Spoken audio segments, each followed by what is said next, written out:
आपको अब आपको मैं क्या ही पैगाम करूं। आपने तो हमसे हमारे भैया ही नहीं पुत्र, ऐसा भी क्या पाप हो गया मुझसे? पाप माँ, आपसे ऐसा घोर पाप हुआ, ऐसा घोर अनर्थ हुआ जिसका परिणाम हमें भुगतना है, क्योंकि अपने भैया राम बिना हम जीवित ना रह पाएंगे, गुरुवर। आइए पुत्र भरत, हम आप ही की प्रतीक्षा कर रहे थे।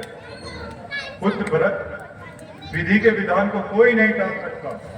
एक तो आवाज पहले से ही सुनी है, ऐसे में सिंहासन का सुना रहना उचित नहीं है। अब आपको ही इस राज्य को संभालना होगा। नहीं गुरुवर, हमारी माता पहले ही इतना बड़ा दुष्कर्म कर बैठी, अब उस पाप में आप हमें भागीदार बनने कहते हैं गुरुवर? नहीं गुरुवर, नहीं, यह पाप कर इस भरत से ना हो पाएगा गुरुवर, यह पाप इस भरत से ना हो पाएगा।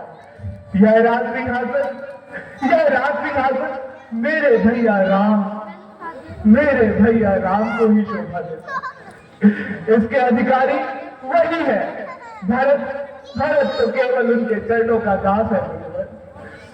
अगर आदेश ही देना है तो आप मुझे वर दे गुरुवर, कि हम अपने भैया को मना सके और अपने भैया राम को वापस इस सुनी अयोध्या नगरी ला सके, क्योंकि यह राजसिंहासन, यह प्रजा, यह राज्य और हम अपने भैया बिना अनाथ है गुरुवर।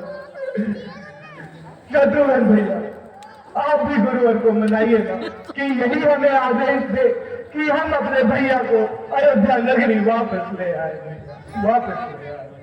यह भी उचित है पुत्र, ऐसा ही करें। उचित क्या बात है श्री आपने। अब हम शीघ्र चलते हैं और भैया श्री राम को लेके आते हैं। आइए भैया, अब एक क्षण की भी दूरी यह भरत ना तय पाएगा। अच्छे विचार है पुत्र, अच्छे विचार है। मैं केकई, मैं राजी हूँ, मैं सहमत हूँ। मैं कहती हूँ, उठो बेटा, प्रभु वर को वन से लौटा दो, उनका हक उनको दो बेटा।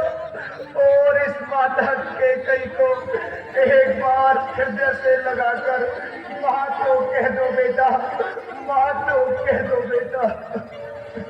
नहीं बात नहीं, जब तक भैया राम इस सिंहासन पर विराजमान ना हो, हमारे निकट ना हो, हम आपकी ओर देखा भी नहीं चाहेंगे, हम आपकी ओर देखना भी ना चाहेंगे। उचित है हे गुरुवर, मैं क्षमा चाहती हूँ, परंतु मैं कुछ कहना चाहती हूँ। अवश्य महारानी, कहिए।